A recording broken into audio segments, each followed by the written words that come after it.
So new information has finally come out about the weapons in the Forge, and our long-held belief that the Katana was the best weapon has actually been incorrect. We have new data. We have new damage, new DPS, new numbers, and the Katana is being left in the dust by two other weapons. If this sounds interesting to you, go ahead and hit that red subscribe button, become part of the first 300k OGs on the channel. Let's get into the video.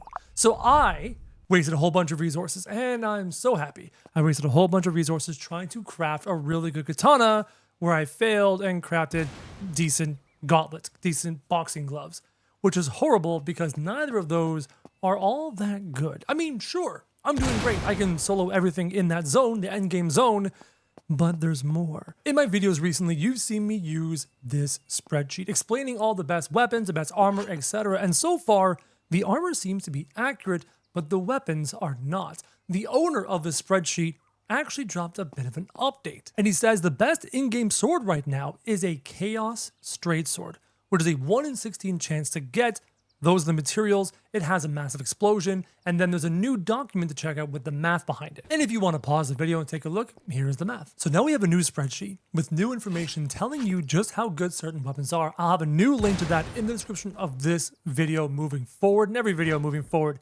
Check out this spreadsheet. Take a look at what I want to show you. You notice for the weapons, there are now 4 categories. Katanas, we've always had those. Gauntlets, the colossal swords, and now the brand new included straight swords. Yeah, just typical straight swords, cutlasses, rapiers, etc. Now, at the bottom of the spreadsheet, there are 3 different tabs. This is the tab that shows you the information behind all that math. How are some weapons better than the katana? Now, if we take a look at the daggers, for example, you have 4 different categories of daggers here. And then you have how much weapon damage they deal, their weapon speed, how fast they swing, which then comes out to the true DPS number located over here. You can see that the daggers are yellow. Not horrible weapons, but not that great. So now that we're taking into account swing speed, we get a true accurate damage per second calculation. And look at these colors. You're going to notice that the swords sit here in the number 3 and number 2 overall ranking, with the number 1 overall ranking, the Dragon Slayer two-handed sword. But there's a small problem with this. The Dragon Slayer two-handed sword and the Chaos one-handed sword are hard to craft. Let me just go over here and show you why. The Chaos Greatsword is a 1 in 16 chance to craft, which means you can put in all your best materials and only get a basic sword. Oh, and the Dragon Slayer is also a 1 in 16 chance to craft. So when you're deciding how to use your very hard to acquire rare endgame materials, you need to decide whether those risks are worth it and look at the alternatives you could get using those rolls. For example, if you roll a straight sword, there's a chance you could get a cutlass, a rapier, or a chaos sword, which are the number 7, number 3, and number 2, but there's a really good chance you can get a falchion, which is the rank 17 sword. That is painful. Meanwhile, every time you craft a katana, you're guaranteed to get a top 10 weapon at least. Until you're like me and you accidentally, because RNG happens, get gauntlets. It's great. Now look at the bottom of the screen and check this out. Every time you create a greatsword, you're pretty much guaranteed a top weapon in the game based off of damage per second. They hit hard and swing just fast enough for the DPS to be high. All of the greatswords are in the top 6 ranking, so you can never go wrong crafting a greatsword.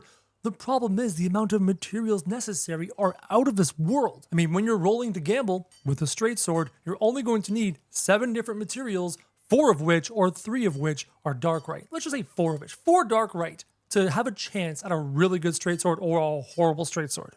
Meanwhile, you need 25 darkrite to get some of the best two-handed swords. So that's like 6 attempts with a straight sword for every 1 attempt with a colossal sword. Sure, the colossal sword could be really, really good.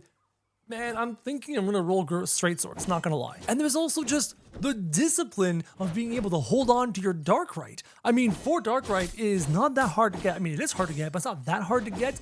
But every time you have to try and save up for 20 plus darkrite for a two-handed weapon, you're like sitting there going, man, I could just roll so many straight swords right now. And then on top of that, there's another thing we're not even considering. You need darkrite to roll armor, best in slot endgame armor. So do you want to save up for 20 pieces of darkrite to get a colossal two-handed sword, which would look sick, by the way? Or do you want to risk getting a straight sword, have a pretty good straight sword, and then use the rest of that darkrite to start crafting your armor? For me, it's pretty simple. I'm probably going to save up for 4 darkrite, roll a straight sword and hope I get either the cutlass, the rapier, or God forbid, the chaos. Luckily, the cutlass is a 1 in 2 chance. The rapier is a 1 in 4, and then obviously chaos is 1 in 16. So it's actually a half decent chance you're gonna get a cutlass or a rapier. But the falchion is like, you get that, you're just crying. Because that falchion is basically wasting the roll. Yeah, that sucks. Overall, the katanas are decent. You're gonna get a top 10 sword. You're never gonna go wrong. It's gonna be good. It's gonna be solid. The problem is you have a 72% chance to get the katana and a small chance to get the gauntlets, and the gauntlets kind of suck.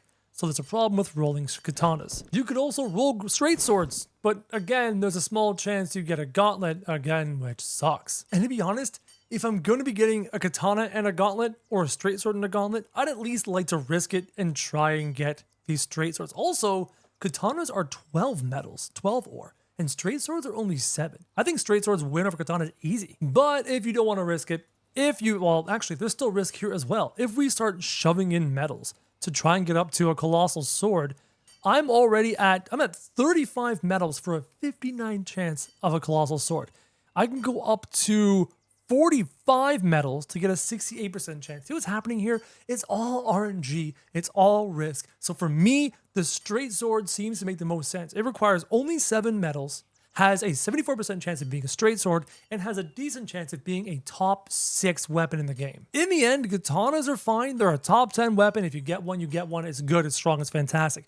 But this rank 7, rank 3, and rank 2 straight sword that requires less metals kind of intrigues me hardcore. This spreadsheet is such a fantastic resource. You're going to want to take a look at this, link in the description down below once again, so that you know exactly what medals to grab at what levels you're at in terms of your progression towards endgame. There's mid-game things, late game, end game, and then absolutely insane recipes for clear best in slot weapons. But it's not just weapons here. Let me just remove my face cam so you can see all of this clearly. These are your armor recipes. Mid-game is down here, requiring things like ruby and emerald and cuprite. These are pretty easy to acquire. You're gonna have a ton of these as you progress through the game.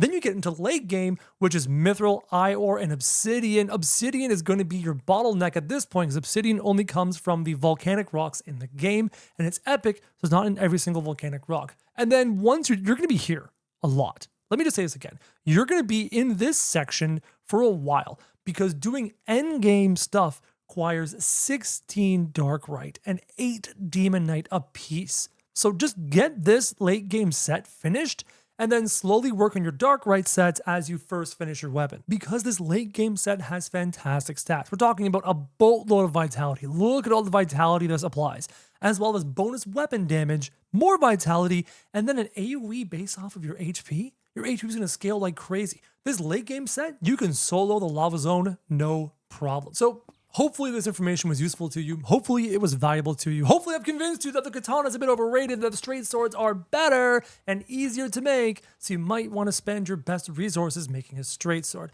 And if this was useful to you, go ahead and hit subscribe. Become part of the first 300k OGs on the channel. And as always, guys, thank you very much for watching.